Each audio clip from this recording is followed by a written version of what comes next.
Good evening. മാറ്റിനി വെബിനാറിലേക്ക് എല്ലാവർക്കും സ്വാഗതം. ഇന്ന് കഥയിലുമുണ്ടൊരു കാര്യം. കഥകളിലൂടെ നമ്മുടെ മനസ്സിന് കൃത്യമായ ചേഞ്ചസ്, പരിവർത്തനം സംഭവിക്കും എന്നുള്ള അറിവിൽ കഥകൾ കേൾക്കുകയും അതിനെക്കുറിച്ച് നമുക്ക് ഉൾക്കൊള്ളാവുന്ന രീതിയിലുള്ള കമൻസിനെയൊക്കെ നമ്മൾ സ്വീകരിക്കുകയൊക്കെ ചെയ്യുന്ന ഒരു പങ്ക്തിയാണ് സ്റ്റോറി തെറാപ്പിയുടെ പാർട്ടായിട്ട്. ഇന്ന് സ്റ്റോറി നമ്മളോട് പറയുന്നത് ജോഷി ജോസഫ് സാറാണ്. സാർ കാവാലം സ്വദേശിയാണ്. വളരെ മനോഹരമായി കഥ പറയും. കഥയുടെ കൂടെ എന്തൊക്കെയാണോ ചേർക്കേണ്ടത് അതെല്ലാം സാർ കൃത്യമായിട്ട് ആവശ്യത്തിന് അനുസരിച്ച് ചേർത്ത് കഥയെ കൂടുതൽ മനോഹരമായി നമ്മളോട് പറഞ്ഞു തരുമെന്നുള്ളതാണ് ഇതിൻ്റെ ഏറ്റവും വലിയൊരു പ്രത്യേകത. സോ നിങ്ങൾ എല്ലാവരെയും പ്രോഗ്രാമിലേക്ക് സ്വാഗതം ചെയ്യുന്നു. അതോടൊപ്പം നിങ്ങളുടെ എല്ലാം പെർമിഷനോടുകൂടി ജോഷി സാറിനെയും ഇതിലേക്ക് സ്വാഗതം ചെയ്തു. Joshi sir, you are welcome. Thank you. എല്ലാവർക്കും ഈ സായാഹ്നം ഗുണകരമാകട്ടെ. ഒപ്പം ഇന്നലെ കഴിഞ്ഞുപോയ മനോഹരമായ ഈസ്റ്റർ പ്രതീക്ഷയുടെയും പ്രത്യാശയുടെയും ആ വലിയ ഉയർത്തെഴുന്നേൽപ്പ് തീർച്ചയായിട്ടും നമ്മുടെ എല്ലാവരുടെയും ജീവിതത്തിൽ ഉണ്ടാകട്ടെ. അതിൻ്റെ നല്ല ഓർമ്മകളും നല്ല ചൈതന്യവും എല്ലാവർക്കും ഞാൻ ഒരു ദിവസം വൈകിയാണെങ്കിലും വീണ്ടും നേരുകയാണ്. നമ്മുടെ പ്ലാറ്റ്ഫോം വിവിധങ്ങളായ കഥകൾ കേട്ടു. പലതും നമ്മൾ നന്നായി ചർച്ച ചെയ്തു. കുറെ എണ്ണം എനിക്കും പറയാനായിട്ട് സാധിച്ചിട്ടുണ്ട്. വീണ്ടും ചൊവ്വാഴ്ചകളിലാണ് നമ്മുടെ ദിവസമെങ്കിലും ഇന്ന് പ്രത്യേക സാഹചര്യത്തിൽ അത് ഇന്നത്തേക്ക് വന്നിട്ടുണ്ട്. അങ്ങനെ ആലോചിച്ചപ്പോൾ സാറിൻ്റെ അഭ്യർത്ഥനയിൽ ഞാൻ ചിന്തിച്ചപ്പോൾ ഓരോ തവണയും ഓരോ കാഴ്ചപ്പാട് വെച്ചാണ് ഓരോ കഥകൾ പറഞ്ഞുകൊണ്ടിരുന്നത്. അപ്പൊ ഇന്ന് മനസ്സിലൊരു ആഗ്രഹം കുറച്ചു നാളായിട്ട് ഉണ്ട്. ഇനിയൊരു കഥ പറയുമ്പോൾ മലയാളത്തിലെ പ്രസിദ്ധയായ എഴുത്തുകാരി മാധവിക്കുട്ടിയുടെ ഒരു കഥ പറയണം എന്ന ഒരാഗ്രഹം മനസ്സിലുണ്ടായിരുന്നു. അങ്ങനെ ഏതെങ്കിലുമൊക്കെ ഇതിനെ കുറിച്ചൊക്കെ പല റിവ്യൂകളൊക്കെ ഞാൻ വായിച്ചു കേട്ടപ്പോൾ ഈ മാധവിക്കുട്ടിയുടെ നെയ്പായസം വായിച്ചിട്ടില്ലെങ്കിൽ പിന്നെ എന്ത് കഥയാ വായിച്ചിരിക്കുന്നതെന്നൊക്കെ ചില ആളുകൾ ഒക്കെ പറയുകയുണ്ടായി. ഏതായാലും ഞാനും അത് വായിക്കാനും അതൊന്ന് പറയാനും ഒരു തയ്യാറെടുപ്പിലാണ്. അതപ്പോൾ ഇന്നത്തെ നമ്മുടെ കഥ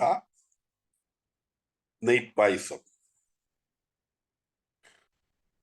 മാധവിക്കുട്ടിക്ക് വിശേഷണമൊന്നും വേണ്ട, എല്ലാവർക്കും അറിയാവുന്ന പ്രധാനപ്പെട്ട നല്ലൊരു എഴുത്തുകാരിയാണ്. ആരംഭിക്കട്ടെ. ചുരുങ്ങിയ തോതിൽ ശവദഹനം കഴിച്ചുകൂട്ടി ഓഫീസിലെ സ്നേഹിതന്മാരോട് വേണ്ട പോലെ നന്ദി പ്രകടിപ്പിച്ച് രാത്രി വീട്ടിലേക്ക് മടങ്ങുന്ന ആ മനുഷ്യനെ നമുക്ക് അച്ഛൻ എന്ന് വിളിക്കാം. കാരണം ആ പട്ടണത്തിൽ അയാളുടെ വില അറിയുന്നവർ 3 കുട്ടികൾ മാത്രമേ ഉള്ളൂ. അവർ അയാളെ അച്ഛ എന്നാണ് വിളിക്കാറുള്ളത്.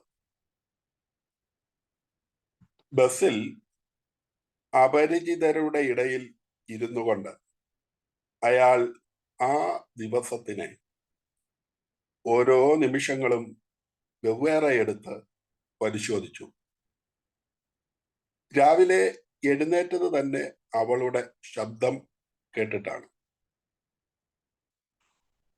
മൂടി പുതച്ച് കിടന്നാ പറ്റുമോ ഉണ്ണിയെ? ഇന്ന് തിങ്കളാഴ്ചയല്ലേ? അവൾ മൂത്ത മകനെ ഉണർത്തുകയായിരുന്നു. അതിനുശേഷം ഉലഞ്ഞ വെള്ളസാരി ഉടുത്ത് അവൾ അടുക്കളയിൽ ജോലി തുടങ്ങി. തനിക്ക് ഒരു വലിയ കോപ്പയിൽ കാപ്പി കൊണ്ടുവന്ന് തന്നു. പിന്നെ പിന്നെ എന്തെല്ലാം ഉണ്ടായി. മറക്കാൻ പാടില്ലാത്ത വല്ല വാക്കുകളും അവൾ പറഞ്ഞുവോ? എത്ര തന്നെ ശ്രമിച്ചിട്ടും അവൾ പിന്നീട് പറഞ്ഞതൊന്നും ഓർമ്മ വരുന്നില്ല. മൂടിപ്പതച്ച് കിടന്നാ പറ്റുമോ, ഇന്ന് തിങ്കളാഴ്ചയല്ലേ? ആ വാക്യം മാത്രം മായാതെ ഓർമ്മയിൽ കിടക്കുന്നു. അത് ഒരു ഈശ്വരനാമം എന്ന പോലെ അയാൾ മന്ത്രിച്ചു. അത് മറന്നുപോയാൽ തന്റെ നഷ്ടം പെട്ടെന്ന് അസഹനീയമായി തീരുമെന്ന് അയാൾക്ക് തോന്നി. ഓഫീസിലേക്ക് പോകുമ്പോൾ കുട്ടികൾ കൂടെ ഉണ്ടായിരുന്നു.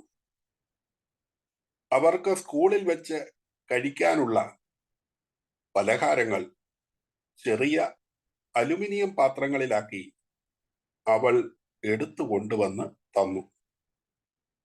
അവളുടെ വലത്ത് കൈയിൽ കുറച്ച് മഞ്ഞൾ പൊടി പറ്റിയിരുന്നു.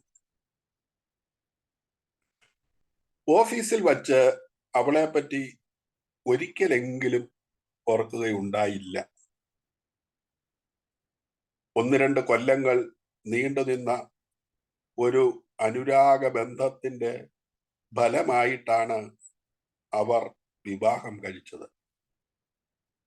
വീട്ടുകാരുടെ സമ്മതത്തോടെ അല്ല. എങ്കിലും അതിനെപ്പറ്റി പശ്ചാത്തപിക്കാൻ ഒരിക്കലും തോന്നിയിട്ടില്ല. പണത്തിന്റെ ക്ഷാമം, കുട്ടികളുടെ അനാരോഗ്യ കാലങ്ങൾ, അങ്ങനെ ചില ബുദ്ധിമുട്ടുകൾ അവരെ തളർത്തിക്കൊണ്ടിരുന്നു. അവൾക്ക് വേഷധാരണത്തിൽ ശ്രദ്ധ കുറഞ്ഞു. അയാൾക്ക് പൊട്ടിച്ചിരിക്കുവാനുള്ള കഴിവ് ഏതാണ്ടൊക്കെ നശിച്ചു. എന്നാലും അവർ തമ്മിൽ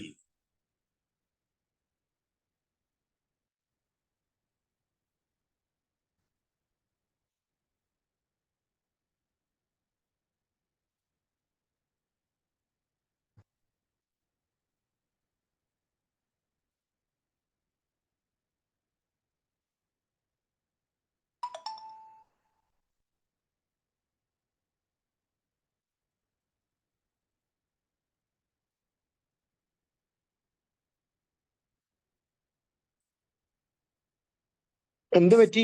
കേൾക്കുന്നില്ല. വരുന്നു.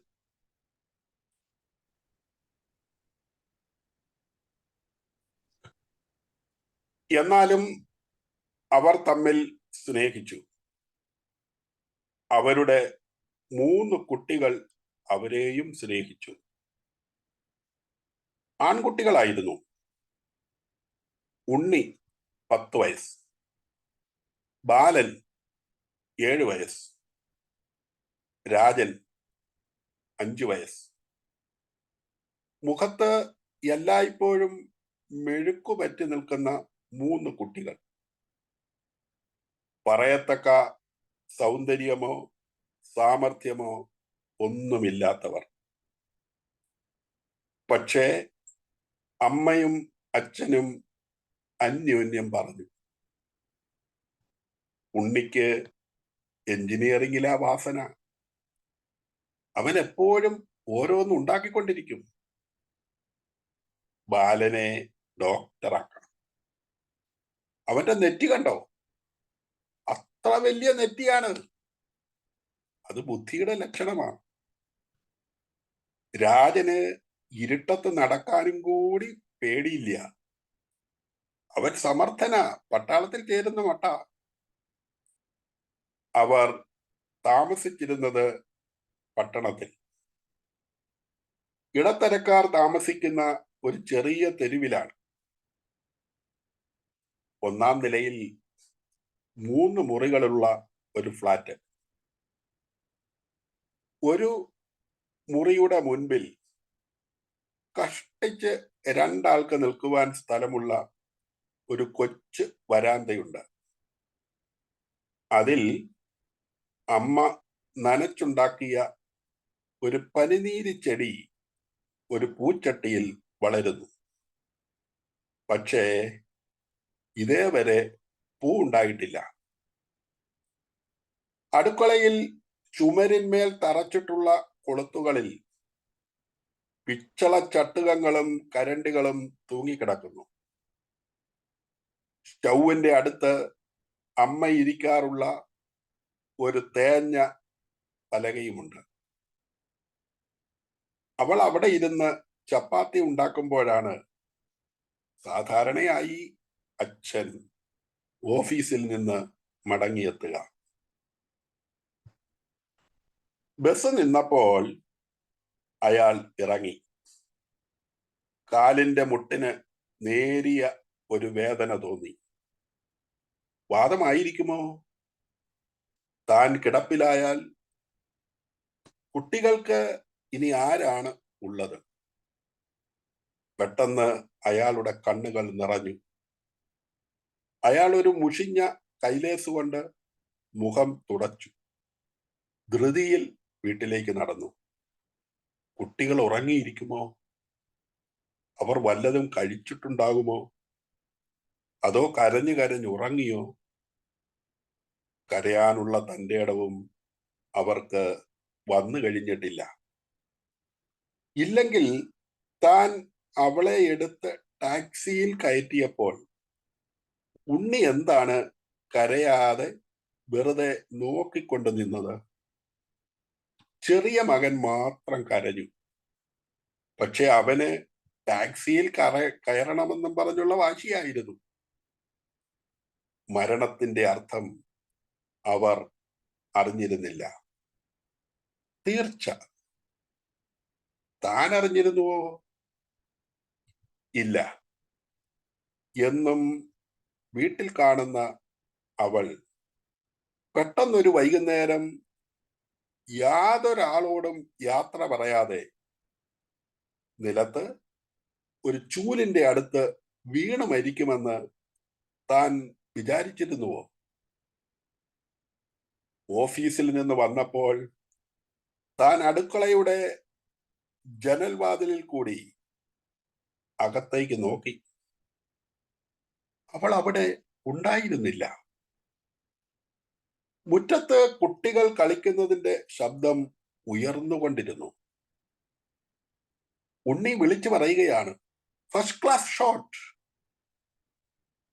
താൻ താക്കോലെടുത്ത് ഉമ്മറത്തെ വാതിൽ തുറന്നു. അപ്പോഴാണ് അവളുടെ കിടപ്പ് കണ്ടത്. വായ അല്പം തുറന്ന് നിലത്ത് ചെരിഞ്ഞു കിടക്കുന്നു. തല ചുറ്റി വീണതായിരിക്കുമെന്ന് വിചാരിച്ചു. പക്ഷേ ഹോസ്പിറ്റലിൽ വെച്ച് ഡോക്ടർ പറഞ്ഞു, ഹൃദയസ്തംഭനമാണ്, മരിച്ചിട്ട് 1.5 മണിക്കൂറായി. പല വികാരങ്ങൾ.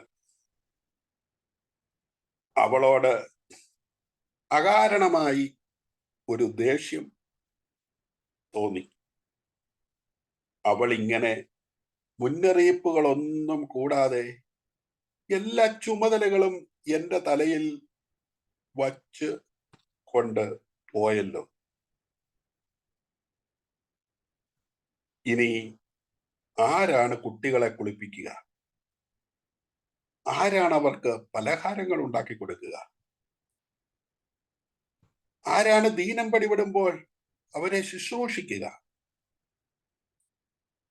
എന്റെ ഭാര്യ മരിച്ചു. അയാൾ തന്നെത്താൻ മന്ത്രിച്ചു. എന്റെ ഭാര്യ ഇന്ന് പെട്ടെന്ന് ഹൃദയസ്തംഭനം മൂലം മരിച്ചതുകൊണ്ട് എനിക്ക് 2 ദിവസത്തെ ലീവ് വേണം. എത്ര നല്ല ഒരു ലീവ് അഭ്യർത്ഥനയായിരിക്കും അത്. ഭാര്യയ്ക്ക് സൂക്കേടാണെന്നല്ല, ഭാര്യ മരിച്ചുവെന്ന്. മേലുദ്യോഗസ്ഥൻ ഒരുപക്ഷെ തന്നെ മുറിയിലേക്ക് വിളിച്ചേക്കാം. ഞാൻ വളരെ വ്യസനിക്കുന്നു. അയാൾ പറയും, "ഹഹഹ, അയാളുടെ ഒരു വ്യസനം. അയാൾ അവളെ അറിയില്ല. അവളുടെ അറ്റം ചുരുണ്ട തലമുടിയും ക്ഷീണിച്ച പുഞ്ചിരിയും മെല്ലെ മെല്ലെയുള്ള നടത്തവും ഒന്നും അയാൾക്കറിയില്ല. അതെല്ലാം എന്റെ നഷ്ടങ്ങളാണ്." വാതിൽ തുറന്നപ്പോൾ ചെറിയ മകൻ കിടപ്പറയിൽ നിന്ന് ഓടി വന്ന് പറഞ്ഞു, "അമ്മ വന്നിട്ടില്ല." അവൻ ഇത്ര വേഗം അതെല്ലാം മറന്നു വന്നു.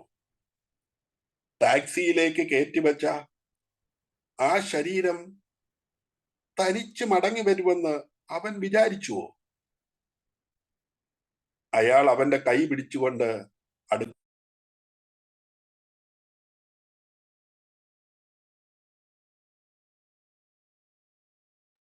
സാറെ മ്യൂട്ട് ആയിരിക്കും.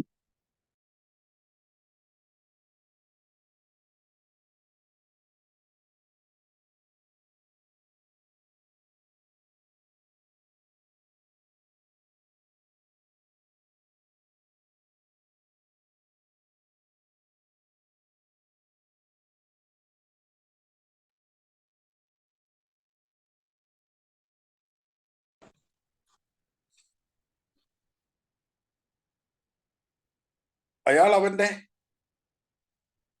കൈ പിടിച്ചുകൊണ്ട് അടുക്കളയിലേക്ക് നടന്നു. "ഉണ്ണി," അയാൾ വിളിച്ചു. "എന്താ അച്ഛാ?" ഉണ്ണി കട്ടിലിൽ മേൽ നിന്ന് എഴുന്നേറ്റ് വന്നു.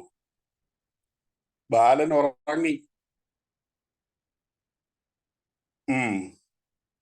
"നിങ്ങളൊക്കെ വല്ലതും കഴിച്ചോ?" ഇല്ല. അയാൾ അടുക്കളയിൽ തിണ്ണമേൽ അടച്ചു വെച്ചിരുന്ന പാത്രങ്ങളുടെ തട്ടുകൾ നീക്കി പരിശോധിച്ചു. അവൾ തയ്യാറാക്കി വെച്ചിരുന്ന ഭക്ഷണം, ചപ്പാത്തി, ചോറ്, ഉരുളക്കിഴങ്ങ്, കൂട്ടാൻ, ഉപ്പേരി, തൈര്, ഒരു സ്ഫടിക പാത്രത്തിൽ കുട്ടികൾക്ക് വേണ്ടി ഇടയ്ക്കിടയ്ക്ക് ഉണ്ടാക്കാറുള്ള നെയ്പായസവും.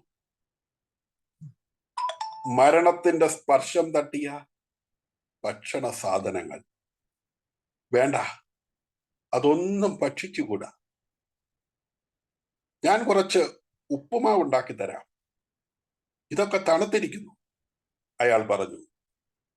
"അച്ഛാ," ഉണ്ണി വിളിച്ചു. "അമ്മ എപ്പോഴാ വരിക? അമ്മയ്ക്ക് മാറിയില്ലേ?" "സത്യത്തിന് ഒരു ദിവസം കാക്കുവാനുള്ള ക്ഷമയുണ്ടാവട്ടെ," അയാൾ വിചാരിച്ചു. "ഇപ്പോൾ ഈ രാത്രിയിൽ കുട്ടിയെ വ്യസനിപ്പിച്ചിട്ട് എന്താണ് കിട്ടാനുള്ളത്? അമ്മ വരും," അയാൾ പറഞ്ഞു. അയാൾ കിണ്ണങ്ങൾ കഴുകി നിലത്ത് വെച്ചു. 2 കിണ്ണങ്ങൾ. "ബാലനെ വിളിക്കേണ്ട, ഉറങ്ങിക്കോട്ടെ," അയാൾ പറഞ്ഞു. "അച്ഛാ, നെയ്പായസം," രാജൻ പറഞ്ഞു. അവൻ ആ പാത്രത്തിൽ തന്റെ ചൂണ്ടാണി വിരൽ താഴ്ത്തി. അയാൾ തന്റെ ഭാര്യ ഇരിക്കാറുള്ള പലകമേൽ ഇരുന്നു. "ഉണ്ണി വിളമ്പിക്കൊടുക്കുവോ?" "അച്ഛന് വയ്യ, തലവേദനിക്കുന്നു." "അവർ കഴിക്കട്ടെ. ഇനി ഒരിക്കലും അവൾ ഉണ്ടാക്കിയ ആഹാരം അവർക്ക് കിട്ടുകയില്ലല്ലോ." കുട്ടികൾ പായസം കഴിച്ചു തുടങ്ങി.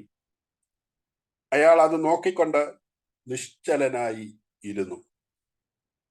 കുറെ നിമിഷങ്ങൾക്ക് ശേഷം അയാൾ ചോദിച്ചു, "ചോറ് വേണ്ടേ ഉണ്ണി?" "വേണ്ട, പായസം മതി, നല്ല സാദുണ്ട്," ഉണ്ണി പറഞ്ഞു. രാജൻ ചിരിച്ചുകൊണ്ട് പറഞ്ഞു, "ശരിയാ, അമ്മ അസല് നെയ്പായസ ഉണ്ടാക്കിയത്. തന്റെ കണ്ണുനീർ കുട്ടികളിൽ നിന്ന് മറച്ചു വയ്ക്കാൻ വേണ്ടി അയാൾ പെട്ടെന്ന് എഴുന്നേറ്റ് കുളിമുറിയിലേക്ക് നടന്നു. നെയ്പായസം അവസാനിക്കുന്നു. Thank you. എന്നെ കേട്ടതിന് പ്രത്യേകം നന്ദി പറയുന്നു. ഇടയ്ക്ക് 2 വട്ടം പ്രക്ഷേപണിയിൽ തടസ്സം നേരിട്ടു. മനഃപൂർവ്വമല്ല, എങ്കിലും നിങ്ങൾക്ക് കേൾക്കാൻ പറ്റിയെന്ന് ഞാൻ വിചാരിക്കുന്നു. ഓക്കെ, നമുക്ക് ഓക്കെ. തീർച്ചയായും സാർ, തീർച്ചയായിട്ടും കൃത്യമായിട്ട് അത് കേട്ടു. ചില കാര്യങ്ങൾ പറഞ്ഞ് മനസ്സിലാക്കി കൊടുക്കാൻ പറ്റാത്ത അവസ്ഥയിൽ ചിലതൊക്കെ എങ്ങനെ കൃത്യമായിട്ട് അവതരിപ്പിക്കണം എന്നുള്ള ആ ഒരു സാഹചര്യങ്ങളെ കൃത്യമായിട്ട് ഈ കഥയിലൂടെ നമുക്ക് ചിന്തിക്കാൻ സാധിക്കും. ഓക്കെ, എങ്ങനെയാണെങ്കിലും കഥയുടെ കൂടുതൽ അറിവുകളെ കുറിച്ച് നമുക്ക് സംസാരിക്കാം. ആരാണ് സംസാരിക്കുന്നത്? നെയ്പായസം മോഹൻദാസ് സാർ ഫ്രീ ആയോ? എല്ലാവരും നേരത്തെ വായിച്ചിട്ടുള്ളതും കേട്ടിട്ടുള്ളതുമായ കഥയായിരിക്കും, പുതുമയൊന്നും ഉണ്ടാവില്ല. നമുക്ക് ശുദ്ധോധൻ സാറിൽ നിന്ന് തുടങ്ങാം.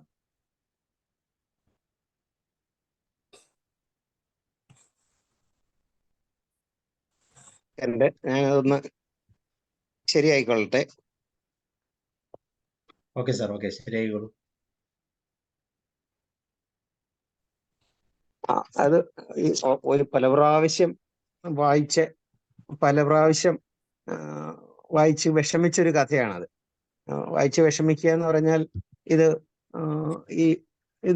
ഈ കഥയുടെ ക്രാഫ്റ്റ് അതിഗംഭീരമായിട്ടുള്ള കഥയല്ലത്.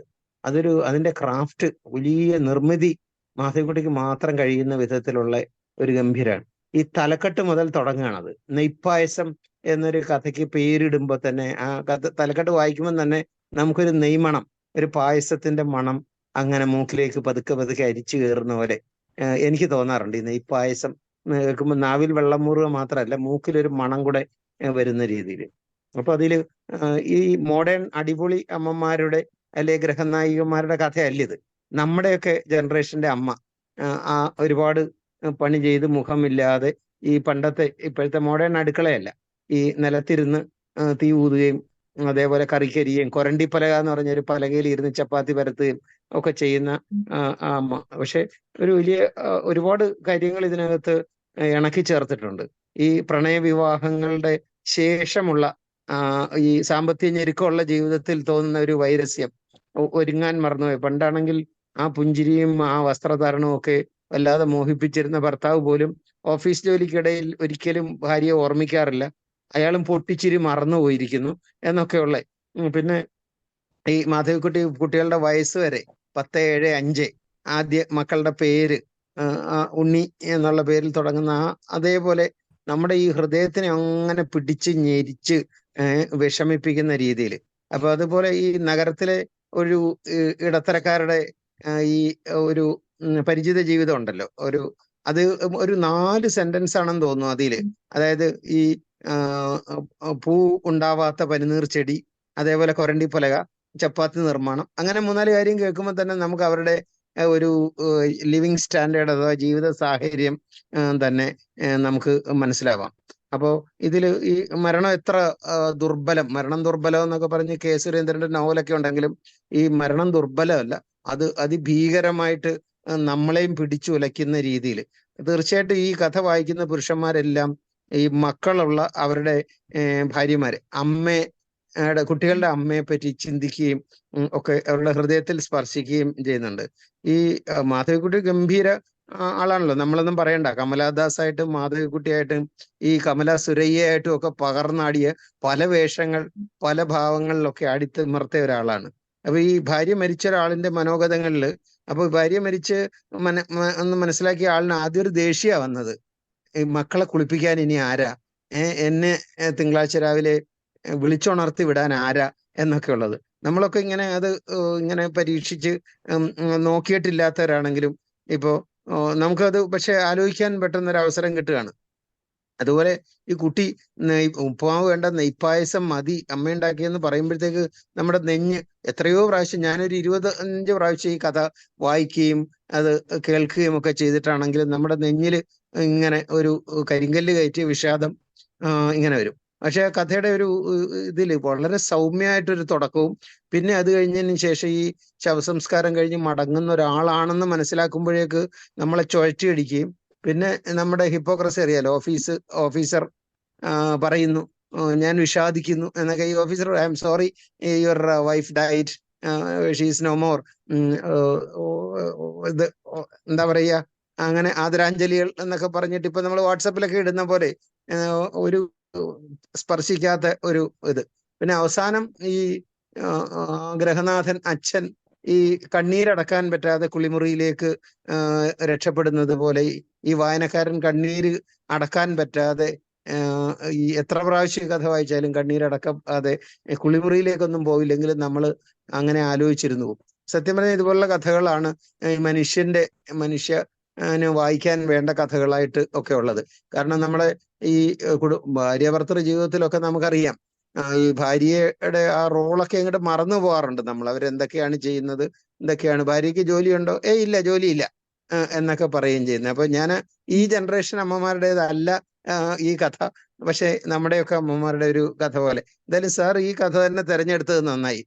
കാരണം ഈ പാശ്ചാത്യ കഥകൾ, ഈ പുതിയ മോഡേൺ കഥകളിലെ ട്വിസ്റ്റും ഒക്കെ ആയിട്ട് അതിന്റെ കൗശലവും അതിന്റെ ഈ കഥയിലെ ഒളിപ്പിച്ചു വെച്ചിരിക്കുന്ന ഈ എന്താ പറയുക, ചുഴിയും മലരും ട്വിസ്റ്റുകളും നമ്മളെ പരിഭ്രമിപ്പിക്കുന്ന സംഭവങ്ങളെക്കാളേറെ ഈ സന്ധ്യയ്ക്കൊക്കെ കേൾക്കാൻ ഇതേപോലുള്ള നല്ല കഥ സാറ് തിരഞ്ഞെടുത്തത് വളരെ നന്നായി.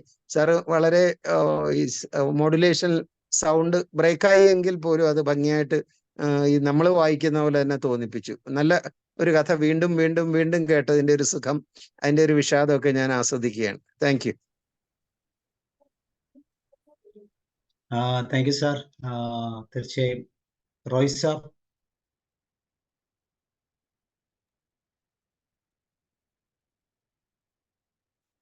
സാറിന്റെ അവതരണവും മാധവക്കുട്ടിയുടെ കഥയും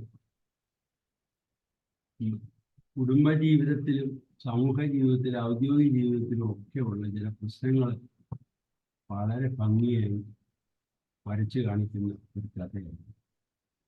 ഞാനിതിനു മുമ്പ് വായിച്ചിട്ടില്ല, എങ്കിലും ഇത് പല ആവർത്തി വായിച്ച സുധോധൻ സാറിൻ്റെ ആ എക്സ്പ്ലനേഷനും ഒക്കെ ഈ കഥയ്ക്ക് കുറേ കൂടെ മാറ്റും. വളരെ വേർപാടിലൂടെ ഉണ്ടാകുന്ന കുടുംബജീവിതത്തിലെ ചില പ്രശ്നങ്ങൾ വളരെ ഭംഗിയായി വരച്ചു കാണിച്ചു. അപ്പൊ കുട്ടികളുടെ അടുക്കെ ഇതൊന്നും തുറന്നു പറയാനൊക്കത്തില്ല, അമ്മ ജീവിച്ചിരിപ്പില്ല എന്നൊന്നും പറയാതെ, അവരെ വിഷമിപ്പിക്കാതെ, അവരുടെ സമാധാനിപ്പിക്കാനുള്ള ഒരു ശ്രമമാണ് ഇതിനകത്ത് ഉള്ളതെങ്കിലും അത് തന്നെ വളരെയധികം ബുദ്ധിമുട്ട് ആ പിതാവിനുണ്ടാക്കുന്നുണ്ട്. പക്ഷെ ഇതൊക്കെ അതുപോലെ തന്നെ ജോലി സ്ഥലത്തുണ്ടാകുന്ന ചില പ്രശ്നങ്ങൾ, ഈ കാര്യം അവനവൻ്റെ ആ ഗൗരവവും മറ്റത് അവനവൻ ഉൾക്കൊള്ളും, അല്ലാതെ മറ്റാരും അവൻ ഉൾക്കൊള്ളുന്ന നിർബന്ധമില്ലല്ലോ. രണ്ട്, ഈ വേർപാടിലൂടെയാണ് തൻ്റെ സഹധർമ്മിണിയുടെ കുടുംബജീവിതത്തിലെ റോൾ എന്തായിരുന്നു എന്ന് അദ്ദേഹത്തിന് മനസ്സിലാക്കാൻ കഴിഞ്ഞതും അതുപോലെ തന്നെ മറ്റുള്ളവരെ ഈ കാര്യം മനസ്സിലാക്കി കൊടുക്കുന്നതിനും ഈ കഥ വളരെയധികം ഉപകരിക്കും. പിന്നെ എല്ലാം സഹിക്കുക, അത് മറ്റൊരാളോടും പറഞ്ഞിട്ട് കാര്യമില്ല, അത് ഒതുക്കി സൈലൻ്റായിട്ട് തൻ്റെ വികാരങ്ങൾ പുറത്ത് വിടുന്ന ഭാഗങ്ങളും ഒക്കെ വളരെ ഭംഗിയായിട്ട് അവതരിപ്പിക്കുന്നതോടൊപ്പം ആ സിറ്റുവേഷനുമായിട്ട് നമുക്ക് ഒത്തിരി കലാത്മകമായി നിലനിർത്താൻ സാധിക്കുന്നുണ്ട്. ഏതായാലും ജോഷി സാറിൻ്റെ ആ പ്രസൻറ്റേഷനും മാധവക്കുട്ടിയുടെ കഥയും എനിക്ക് വളരെയധികം ഇമ്പ്രസീവ് ആയിരുന്നു. Thank you sir. Thank you sir. തീർച്ചയായിട്ടും കഥാകാരിയുടെ രചനാ ശൈലിയുടെ ഒരു മികച്ച ഉദാഹരണം തന്നെയാണ് നെയ്പായസം. കഥ തീരാതിരിക്കട്ടെ എന്നൊക്കെ നമ്മൾ ആഗ്രഹിച്ചാലും ആകാംക്ഷയോടെയൊക്കെ കാത്തിരിക്കുമ്പോഴും പെട്ടെന്ന് ചെറിയ ചെറിയ വാക്കുകളിലൂടെ വലിയ കാര്യങ്ങൾ പറഞ്ഞുകൊണ്ട് കഥ തീരുന്നതായിട്ടൊക്കെ നമുക്ക് തോന്നിപ്പോകുന്ന ഒരു പ്രത്യേകത. സ്ത്രീയുടെ സാന്നിധ്യം അല്ലെ ഒരു കുടുംബത്തിലെ അല്ലെങ്കിൽ സമൂഹത്തിലെ സ്ത്രീ സാന്നിധ്യം എത്ര ശക്തമാണെന്ന് കാണിക്കുന്ന ഒരു കഥ. എല്ലാ ആശയങ്ങളും കൃത്യമായിട്ട് ചേർത്ത് വയ്ക്കുന്ന ഒരു കഥ. ഓക്കെ, ഇനി ആരാ പറയുന്നേ? ഉഷാകുമാരി മാം, അനുവിത കേൾക്കുന്നുണ്ടോ? മോഹൻദാസ് സാർ എത്തി. പറയൂ അനുവിത. ഞാനൊരു 30 minutes കഴിഞ്ഞിട്ട് ലേറ്റ് ആയിരുന്നു ജോയിൻ ചെയ്യാൻ വേണ്ടിയിട്ട്. കേട്ടെടുത്തോളം വളരെ മനോഹരമായിട്ട് ഉള്ള കഥയായിരുന്നു. ഇതിനു മുന്നേ ഞാൻ വേറൊരു സെഷനിലും കഥയുടെ കണ്ടന്റ് മാത്രം പറയുന്നത് കേട്ടിട്ടുണ്ട്. ഞാൻ ചെറുപ്പത്തിൽ വായിച്ചത് എനിക്ക് ഓർമ്മയില്ല.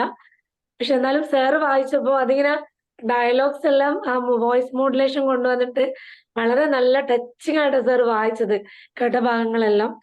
എന്നെ സ്ട്രൈക്ക് ചെയ്ത ഒരു പോയിന്റ്, മരിച്ചു പോയപ്പോഴും പറയുന്നത് ഈ എല്ലാ കാര്യങ്ങളും എന്നെ ഏൽപ്പിച്ചിട്ട് പോയി കളഞ്ഞല്ലോ എന്നുള്ളതാണ്. അവര് പോയതിനേക്കാളും ദുഃഖം അവരുടെ റെസ്പോൺസിബിലിറ്റി എല്ലാം ഇനി ഞാൻ ഏറ്റെടുക്കണമല്ലോ എന്നുള്ളതാണ് അവിടെ. അപ്പോ അതൊരു സ്ട്രൈക്കിംഗ് ആയിട്ട് തോന്നി എനിക്ക്.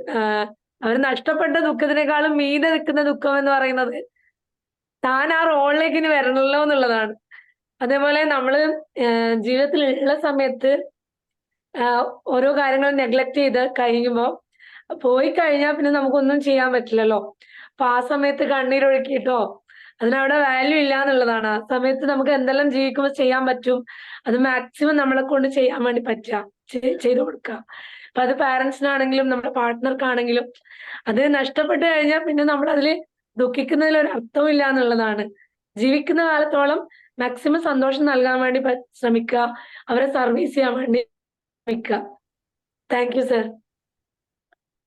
തീർച്ചയായും കുട്ടി ഉപ്പുമാവ് പറയുമ്പോൾ നെയ്പായസം കൊടുക്കുക, അങ്ങനെ ഒരു പരിചയം പോലുമില്ല, പരിചയത്തിന്റെ സാധ്യതകൾ പോലുമില്ല. ആ സാധ്യതകളിൽ നിന്നുകൊണ്ടാണ് കുഞ്ഞിന്റെ നിഷ്കളങ്കതയും ഇത് കേൾക്കുമ്പോൾ കഥാനായകനുണ്ടാകുന്ന ദുഃഖമൊക്കെ ഇവിടെ കൃത്യമായിട്ട് അവിടെ വിവരിച്ച് കാണുക.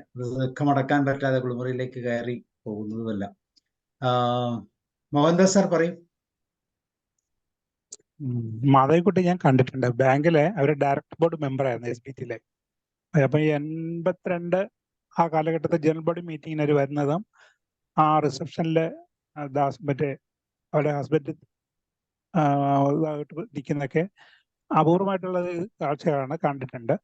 പിന്നെ അവിടെ തിരുവനന്തപുരത്താണല്ലോ കൂടുതലും വേദികളിലൊക്കെ, ടൗൺ ഹാളിലും അല്ലെങ്കിൽ സെനറ്റുകളിലൊക്കെ മീറ്റിങ്ങുകളിലൊക്കെ കണ്ടിട്ടുണ്ട്.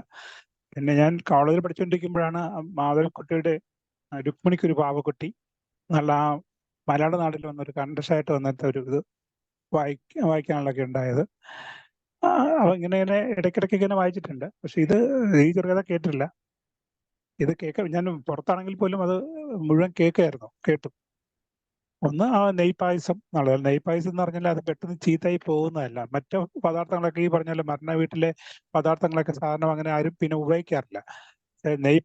പായസത്തിന് ആ സാധാരണ ഉള്ള ഭക്ഷണങ്ങളെക്കാളൊക്കെ ഒരു എന്താ പറഞ്ഞാൽ ഒരു പ്രത്യേകതയുണ്ട്. ഇതിനൊക്കെ വിശിഷ്ടമായതാണ്. അതൊന്നും ഇതിനെ ഏക്കാറില്ല എന്ന് പറഞ്ഞാൽ നെയ്യുടെ ഇതാണോ അല്ലെങ്കിൽ ആ നെയ്പായസത്തിന്റെ ഒരു പ്രത്യേകത ആണോ എന്നുള്ള അറിയത്തില്ല. അത് കുറച്ച് ദിവസത്തേക്ക് അതിന്റെ ഒരു മഹിമ നിൽക്കുന്ന പോലെയാണ്. ആ മരിച്ചുപോയയുടെയും അവരുടെ കുറിച്ചുള്ള ഓർമ്മകളും മറ്റും അതിൽ കൂടി എന്താ പറയുക അനുഭവിച്ചറിയാൻ പറ്റുന്ന ഒന്നായിട്ട് മാറുന്നുണ്ട്. പിന്നെ അതേപോലെ ഓഫീസിൽ ഈ പറഞ്ഞ പോലെ അദ്ദേഹത്തിനും വളരെ നീണ്ട ആ 16 ദിവസമോ ഇതൊക്കെ ഒന്ന് അദ്ദേഹത്തിന് ക്ഷമിക്കാനുള്ളത്. 2 ദിവസത്തെ അവധിയാണെന്നാണ് പറഞ്ഞത്. 2 ദിവസത്തേക്ക് ലീവ് എന്നുള്ളതുണ്ട്. കാരണം അത്രയും ഇത് വീണ്ടും അത്രയും തനിച്ചിരിക്കാനോ അല്ലെങ്കിൽ ആ ഒരു പിന്നെ ഏകാന്തതയിലേക്ക് അയാൾക്ക് ഇരിക്കാൻ പറ്റാത്തോണ്ടായിരിക്കും ആ 2 ദിവസം കൊണ്ട് മതിയാവും എന്നുള്ളതിൽ. പിന്നെ ആൾക്കാരുടെ അന്വേഷണം മറ്റേതൊക്കെ വരുമ്പോഴുമുള്ള ഒരു മുരടിപ്പും ഇതൊക്കെ ഒഴിവാക്കാനായിരിക്കും നിന്ന്. പിന്നെ ഓഫീസിൽ സാധാരണ ഒരു ഇതായി സംഭവിച്ചു കഴിഞ്ഞാൽ എത്ര ഇതാണെങ്കിൽ പോലും ഔപചാരികതയുടെ ഇത് വെച്ചിട്ട് ഉള്ള അതും അതിൽ പ്രതിഫലിക്കുന്നുണ്ട്. അപ്പം വളരെ എന്താ പറയുക മൈന്യൂട്ടായിട്ടുള്ള ദൈനംദിന കാര്യങ്ങളൊക്കെ അതിൽ ഇങ്ങനെ ഒരു ചിത്രം വരച്ചതുപോലെ കാണിച്ചിട്ടുണ്ട്. പിന്നെ പറക്കമുറ്റാത്ത കുട്ടികളാണ്. അവരെ ഇനി എങ്ങനെ ആ ഉത്തരവാദിത്തം മുഴുവൻ ഏറ്റെടുക്കേണ്ടി വരുമെന്നല്ലോ ഉള്ളൊരു വിഷമം കൂടി അങ്ങർക്ക് ഇതുണ്ട്. കാരണം അവരുള്ളപ്പോൾ ഇതൊന്നും ശ്രദ്ധിക്കേണ്ട കാര്യമില്ല. എല്ലാവരും രാവിലെ ഉറക്കം ഉണരുന്ന മുതൽ രാത്രി ഉറങ്ങുന്ന ഒരു കാര്യങ്ങളൊക്കെ അവർ നോക്കിയുള്ളൂ. ആഹാരവും വസ്ത്രങ്ങളും ബാക്കി കാര്യങ്ങളൊക്കെ നോക്കുമായിരുന്നു. ഇദ്ദേഹത്തിന് ആ പിന്നെ എന്താ പറഞ്ഞാൽ സമ്പാദ്യം ഇല്ലെങ്കിൽ ആ ഒരു കുടുംബനാഥം എന്നുള്ള രീതിക്കുള്ള ഒരു ഉത്തരവാദിത്വം ഉണ്ടായിരുന്നുള്ളൂ. അത് പെട്ടെന്ന് ആൾക്ക് അയാളുടെ ചുമതലയിലേക്ക് വന്നപ്പോഴുള്ള ഒരു വിഷമതയും ഇതാ കാണുന്നുണ്ട്. ചെറുതാണെങ്കിലും ആ ഒരു ജീവിത രേഖ, അതായത് ഒരു ഭാര്യയും ഭർത്താവും കുട്ടികളുമായിട്ടുള്ള ഒരു കുടുംബത്തിലെ ആ എല്ലാ വശങ്ങളെയും തൊട്ട് അതിൽ വരച്ച് കാണിച്ചിട്ടുണ്ട്. പിന്നെ അതിൽ ഒരു എന്താ പറഞ്ഞാൽ ഒരു വാക്കോ അല്ലെങ്കിൽ ഒരു കണ്ണിക പോലും നമുക്ക് എടുത്തു മാറ്റാൻ പറ്റാത്ത രീതിക്ക് എല്ലാം കാച്ചി കുറിക്കിയതുപോലെ വളരെ ലളിതമായിട്ട് മാധവിക്കുട്ടി അത് പറഞ്ഞു പോയിട്ടുണ്ട്. പിന്നെ വളരെ നല്ലൊരു കഥയാണ്. സാർ മാത്രമല്ല, ജോയി സാർ അത് എന്നുള്ള വളരെ ലാഘവത്തു കൂടി തന്മയത്തു കൂടി സ്വന്തം കഥ പറയുന്ന രീതിക്ക് തന്നെയാണ് നിർത്തി, വളരെ നമുക്ക് അത് ഉൾക്കൊള്ളാനുള്ള രീതിക്ക് തന്നെയാണ് അത് പറഞ്ഞു പോയത്. അതേ കഥയുടെ എന്താ പറഞ്ഞാൽ സത്ത നമുക്ക് പകർത്തു തരാൻ സാറിന് സാധിച്ചിട്ടുണ്ട്. സാറിന് അഭിനന്ദനങ്ങളാണ്. പിന്നെ ഇത് അവതരിപ്പിച്ച ഈ വേദിക്കും സന്തോഷമുണ്ട്. Thank you sir, thank you very much. Okay, ഇനി ആരുള്ളത്? രമാവതി മാം, സരസ്വതി മാം, രമാവതി മാം. സാറേ, ഞാൻ പറയൂ. കയറുമ്പോ ഒരു 10-15 മിനിറ്റ് ലേറ്റ് ആയെന്ന് തോന്നുന്നു സാറേ. ഇവിടുത്തെ കുറച്ച് തിരക്കുണ്ടായിരുന്നു. ഏതായാലും മാധവിക്കുട്ടി, കമലസുരയ്യ നല്ല, അതായത് ഏത് കഥ എടുത്താലും നല്ല രീതിയിലാണ് ആ കഥ. എല്ലാ കഥയും നമുക്ക് സങ്കടം തരുന്നതും, അതുപോലെ നമ്മൾ ആ കഥയിലേക്ക് തന്നെ എന്താ പറയണ്ടേ, അതിൽ തന്നെ കുറെ ലയിച്ചിട്ട് അങ്ങനെ കഥ കേട്ടു. അങ്ങനെയാണ് അത്. പിന്നെ നമ്മുടെ അവതാരകന്റെ ഒരു അപാര കഴിവുണ്ട്. എപ്പോഴും ഞാൻ പറയാറുണ്ട്, അവര് ആ സ്ഥലത്ത് എങ്ങനെയാ അത് കഥ നമുക്ക് പറഞ്ഞു തരേണ്ടത്. അതിൽ അപ്പൊ നമുക്ക് കൂടുതൽ ശ്രദ്ധിക്കും, നമ്മള് കഥ ശ്രദ്ധിക്കാൻ. അതിലിപ്പം നെയ്പായസം, മക്കളെ കാര്യം പറയുമ്പോ ഉണ്ണി, ബാലൻ, രാജൻ, 10, 7, 5 എങ്ങനെയൊക്കെയാണ്. അപ്പം സ്നേഹം, ആ സ്നേഹത്തിന്റെ ഇതിൽ പറയുമ്പോ തന്നെ പിന്നെ ലീവ് ലെറ്റർ കൊടുക്കുന്ന സമയത്ത് പിന്നെ മേലധികാരിക്ക് 2 ദിവസത്തെ ലീവ് വേണമെന്ന് പറയുമ്പോഴും അയാളുടെ സ്വന്തം ഭാര്യ മരിച്ചിട്ട് അത് അയാൾക്ക് എന്താ പറയാ, അവളുടെ അറ്റം കെട്ടിയ ചുരുള മുടിയോ ഭംഗിയോ മെല്ലെയുള്ള നടത്തോ, അവിടെ ആ സ്വാർത്ഥത ഇങ്ങനെ വരികയാണ്. കാരണം എന്റെ പിന്നെ ഭാര്യനെ പറ്റിട്ട് മേലധികാരിക്ക് ഒന്നും അറിയില്ല എന്നുള്ള രീതിയിൽ. അതുപോലെ മക്കൾ അറിയുന്നില്ല, മരിച്ചത് മക്കൾ അറിയുന്നില്ല. അങ്ങനെ ആ കഥ പറയുമ്പോ ശരിക്കും ഞാനും എൻ്റെ കുട്ടിക്കാലത്തേക്കൊന്ന് പോയി സാറേ. കാരണം എൻ്റെ അച്ഛൻ മരിക്കുമ്പോ എനിക്ക് 8 വയസ്സാണ്.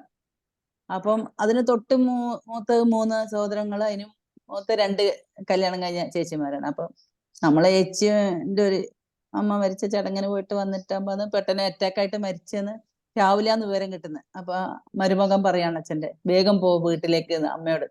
അപ്പൊ എന്നെ എടുത്തുകൊണ്ട് പോവുകയാണ് സ്പീഡില്. സത്യം പറഞ്ഞാൽ ഞാൻ അറിഞ്ഞിട്ടില്ല സാറേ അച്ഛൻ മരിച്ചത്. അച്ഛൻ ഇങ്ങനെ കിടത്തിയിട്ടുണ്ട്. അപ്പൊ അടുത്ത വീട്ടില്, സോറി സാറേ, സമയം എടുത്തൂടെ? കുറച്ച് സമയം എടുത്തൂടെ? കുറച്ച്. പറയൂ പിന്നെ അടുത്ത വീട്ടിൽ പൂന്തോട്ടം ഉണ്ട് സാറേ.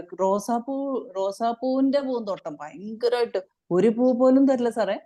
എന്നിട്ട് ഇങ്ങനെ പൂവിന്റെ ഒരു ബഞ്ച് എടുത്തിട്ട് അവര് അച്ഛന്റെ ഇവിടെ നെഞ്ചത്ത് കൊണ്ടുവെക്കുമ്പോ ഞാൻ ഭയങ്കര ആഹ്ലാദം സാറേ. എന്താ പറയാ, അച്ഛന് കിട്ടിയതല്ലേ, ഇത് എനിക്കല്ലേ ഇപ്പൊ കിട്ടുക എന്നുള്ള രീതിയിൽ. അപ്പൊ പൂക്കൾ കുറെ കിട്ടല്ല. അത് കഴിഞ്ഞിട്ട് ഈ ചന്ദനത്തേക്ക് കൊണ്ടുവന്ന കവർ ഉണ്ടല്ലോ, അത് ടിന്നിന്റെ ഒക്കെയാണ് പണ്ട്. അതെല്ലാം ഇങ്ങനെ കൂട്ടിയിടുമ്പോ ഞാൻ സ്കൂളിൽ കൊണ്ടുപോകാൻ പെൻസിൽ ഇടാൻ വേണ്ടിട്ട് സന്തോഷത്തോടു കൂടി എടുക്കുകയാണ്. അപ്പൊ ഒരാൾ വന്നിട്ട് പറഞ്ഞു, മോളെ അതൊന്നും എടുക്കല്ല, അവിടെ വെച്ച് പറയുമ്പോ വെച്ചിട്ട് അയാളെ മുഖത്തൊന്നും ഇങ്ങനെ ദേഷ്യഭാവത്തിൽ നോക്കിയിട്ട് അതെല്ലാം ഒരു തോടിൽ ഇങ്ങനെ ഒഴുക്കാൻ പോകുമ്പോ ഞാനും അവരുടെ കൂടെ ഓടി. കാരണം ഒരു ഭാഗത്ത് ഇടുമ്പോ മറ്റേ ഭാഗത്തെ ഓടി അത് വരുന്ന കാണാൻ നല്ല രസമാണ്. അച്ഛന്റെ ബോഡി വീട്ടിലുണ്ട്. എന്നിട്ട് ഞാനൊന്നും അറിഞ്ഞില്ല സാറേ. പിന്നെ കുറെ കഴിയുമ്പോഴും എനിക്ക് തോന്നുന്നു ഞാൻ ആ ഗേറ്റിന്റെ മുകളിൽ എപ്പോഴും അച്ഛൻ മംഗലാപുരത്ത് നിന്നെല്ലാം പോയിട്ട് വരുമ്പോ ഓറഞ്ച് എല്ലാം ഇങ്ങനെ കടല, ഓറഞ്ച്, ഇഞ്ചി ഇങ്ങനെ കുറെ മുട്ടായി ഒക്കെ കൊണ്ടുവരും. അതിന് ഞാൻ കാത്തിട്ട് ഇരുന്ന കുറച്ച് ദിവസങ്ങൾ ഉണ്ടായിരുന്നു, വരും എന്നുള്ള രീതി. പിന്നെ എങ്ങനെയാ അത് ഞാൻ എല്ലാം എനിക്ക് എങ്ങനെയോ അറിഞ്ഞു എന്നുള്ള രീതിയിലാണ്. അതുപോലെ തന്നെ ഈ കഥയില് പിന്നെ എന്താ പറയണ്ടേ, അയാള് പറയാണ് ഇനി ഭക്ഷണം, കുളി, കുട്ടികളുടെ കാര്യങ്ങള്. അപ്പം അമ്മ എന്നുള്ള രണ്ടക്ഷരം പിന്നെ ശ്രദ്ധ, സ്നേഹം, ലാളന ഒക്കെ മക്കൾക്ക് കൊടുക്കുന്നതാണ്. കാരണം അങ്ങനെയാകുമ്പോൾ കുറച്ച് അത്ര അധികം ശ്രദ്ധിക്കാൻ അച്ഛനിങ്ങനെ സ്നേഹിക്കുന്നുണ്ടാവും. പക്ഷെ അമ്മ ചെയ്യുന്ന ഒരുപാട് കാര്യങ്ങൾക്ക് അങ്ങനെ ചെയ്യാത്തത് കൊണ്ടുള്ള ബുദ്ധിമുട്ട് അവിടെ അടുക്കളയിലെത്തിയിട്ട്, മരണം കഴിഞ്ഞിട്ട് അടുക്കളയിലെത്തിയിട്ട് മനസ്സിലായി. കാരണം ഭക്ഷണം എടുക്കല്ലേ, കാരണം ഇപ്പൊ നേരത്തെ സാറ് പറഞ്ഞ പോലെ മരിച്ച വീട്ടിലുള്ള ഭക്ഷണം എല്ലാം കൊണ്ടുപോയി കളയണം, അതാണ് അതിന്റെ രീതി. പക്ഷെ ഞാൻ ഉപ്മാവ് ഉണ്ടാക്കി തരാന്ന് പറഞ്ഞിട്ടും ഉപ്മാവ് ഉണ്ടാക്കിയിട്ടാകുമ്പോഴും അയാൾക്ക് വിളമ്പാനാവുന്നില്ല. കാരണം ഞാനല്ലല്ലോ വിളമ്പി കൊടുക്കുക, അവളാണല്ലോ വിളമ്പി കൊടുക്കുക. അപ്പൊ മോനോട് ചോദിക്കാണ്, മോനെ നീ ഇതൊന്ന് വിളമ്പി കൊടുക്കുവോ? അപ്പോഴാണ് മറ്റേ രാജൻ ചൂണ്ടവിരലിട്ടിട്ട് പായസത്തിൽ ഇങ്ങനെ, സാധാരണ കുട്ടികൾ പായസം കാണുമ്പോ പെട്ടെന്ന് ആ ചൂണ്ടവിരലിട്ടിട്ട് നക്കുന്നവര് നക്കി കുടിക്കുന്നത്. അപ്പം അയാൾക്കത് ഉൾക്കൊള്ളാൻ പറ്റി. കാരണം ശരിയാണ്, അവളിനി പായസം ഉണ്ടാക്കി കൊടുക്കൂലല്ലോ, അവളുടെ അവസാനത്തെ പായസമല്ലേ, കുട്ടികളങ്ങ് കുടിച്ചോട്ടെ എന്നുള്ളത്. അതെല്ലാം ശരിക്കും നേരത്തെ സാറ് പറഞ്ഞ പോലെ ഒരു സാറ് പറഞ്ഞ മനസ്സിൽ തട്ടിയിട്ടുള്ളത്. കാരണം അത് നമുക്ക് വായിക്കുമ്പോൾ തന്നെ കരയുന്നത് അതുകൊണ്ടാണ്. ഈ പായസം ഇങ്ങനെ കൊടുക്കുന്നത് അത് ശരിക്കും ആ വെള്ളം എന്നുള്ള സിനിമയിലുള്ള 4 വരി ഉണ്ടല്ലോ സാറേ, ആകാശമായവളെ, അകലെ പറന്നവളെ, ചിറകായിരുന്നല്ലോ നീ, അറിയാതെ പോയെന്ന് ഞാനുള്ള. അങ്ങനെ ചിലപ്പോ ജീവിച്ചിരിക്കുമ്പം ഈ ഇങ്ങനെ ചെയ്യുന്ന കാര്യങ്ങളൊന്നും അറിയുന്നില്ല. പക്ഷെ പെട്ടെന്ന് ഒരു മരണം എന്നുള്ള 3 അക്ഷരം വന്ന് കയറുമ്പം ഉള്ള ആ ഒരു വീട്ടിലുള്ള അവസ്ഥയാണ് സാറേ അതില്. താങ്ക് യു സാർ, അത് അവതരിപ്പിച്ച വളരെ നന്നായിട്ടുണ്ട് സാറേ. Thank you sir. Okay, thank you. വേറെ ആരെങ്കിലും ഉണ്ടോ? സരസ്വതി മാം, ജോർജ് സാർ, ഉഷാകുമാരി മാം, ജയ്മോൾ, സരിത, ആരെങ്കിലും വായിച്ചിട്ടുണ്ടെങ്കിൽ കഥ കേട്ടതിന്റെ യെസ്, ജോഷി സാർ കൺക്ലൂഡ് ചെയ്യും. ജോഷി സാർ അഡ്മിറ്റ് ചെയ്യും. ഓക്കെ, വീണ്ടും ഒരു സായാഹ്നം കൂടി കഥയുമായി നമുക്ക് ഒത്തുപോകാൻ സാധിച്ചു. എല്ലാവരുടെയും നല്ല വിശകലനങ്ങൾ.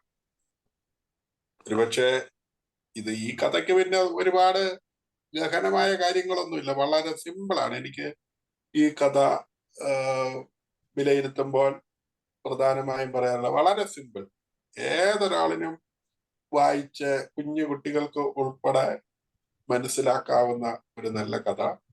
ആ കഥയിൽ നിന്ന് ഉൾക്കൊള്ളാനുള്ള സാരാംശവും എല്ലാവർക്കും സ്വീകാര്യമായി തീരുന്നതാണ്. അപ്പൊ അതിന്റെ വിശകലനം വരുമ്പോഴാണ് നമ്മൾ ഓരോ കഥയ്ക്കും ഇത്രയും മികവ്. ഒരുപക്ഷെ പലപ്പോഴും എഴുത്തുകാരൻ വിചാരിക്കുന്നതിനപ്പുറത്തേക്ക് നമ്മുടെ പിന്നെ ദർശനങ്ങളൊക്കെ പോകാറുണ്ട്. എന്ന് പറഞ്ഞാൽ ഇപ്പൊ ഇന്ന് മോഹൻ സാറ് നെയ്പായസത്തിന്റെ തന്നെ ഒരു കാഴ്ചപ്പാട് പറഞ്ഞു. അത് വളരെ വ്യത്യസ്തമായിട്ടുള്ള, അത്ര പെട്ടെന്ന് കേടാകാത്തതും 1-2 ദിവസം കഴിഞ്ഞാലും അതിന്റെ ആ സൗരഭ്യമോ ഒക്കെ നിലനിൽക്കുന്നത് എന്നൊക്കെ പറയുന്ന ആ ഒരു കാഴ്ചപ്പാട് എനിക്ക് വായിച്ചപ്പോൾ തോന്നാത്ത ഒരു ആശയമാണ്. മറ്റ് പലതും ഓരോരുത്തരും പറഞ്ഞതെല്ലാം വളരെ പ്രധാനപ്പെട്ടതാണ്. ഇത് വായിച്ചപ്പോൾ നമ്മുടെ പിന്നെ രമാവതി മാവൻ അല്ലെ, പിന്നെ തന്റെ പിതാവിന്റെ മരണത്തെ കുറിച്ചുള്ള ഓർമ്മകൾ കൂടി ഇതിൻ്റെ അകത്തേക്ക് കടന്നു വന്നു എന്നുള്ളത് ഒക്കെ മനസ്സിനെ സ്വാധീനിച്ചു എന്നുള്ളതാണ്. തീർച്ചയായിട്ടും ഇത്തരത്തില് സാധാരണക്കാരന്റെ ഭാഷയിൽ സാധാരണ ഒരു വിഷയത്തെ മനുഷ്യനെ സ്വാധീനിക്കത്തക്ക രീതിയിൽ പറഞ്ഞു വെക്കുന്നു. ഒരുപാട് സംഗതികൾ അതിൻ്റെ അകത്തുണ്ട്. സുധോധരൻ സാറ് അത് വളരെ കൃത്യമായിട്ട് കുറെ കാര്യങ്ങളൊക്കെ പറഞ്ഞു. പ്രേമബദ്ധരായി കല്യാണം കഴിക്കുന്നവര് ആണെങ്കിൽ കൂടെയും, അല്ലെങ്കിൽ ഒരു സാധാരണ സ്ത്രീയും പുരുഷനും എന്നുള്ള നിലയിൽ, ഒരു ഉദ്യോഗസ്ഥനായിരിക്കുന്ന ഒരു മനുഷ്യനും ഒരു വീട്ടമ്മയായിരിക്കുന്നയാളും, ഇതിന്റെയൊക്കെ പല സംഗതികളാണ് നമുക്ക് ഇതിൻ്റെ അകത്തൂടെയൊക്കെ മനസ്സിലാക്കാൻ സാധിക്കുന്നത്.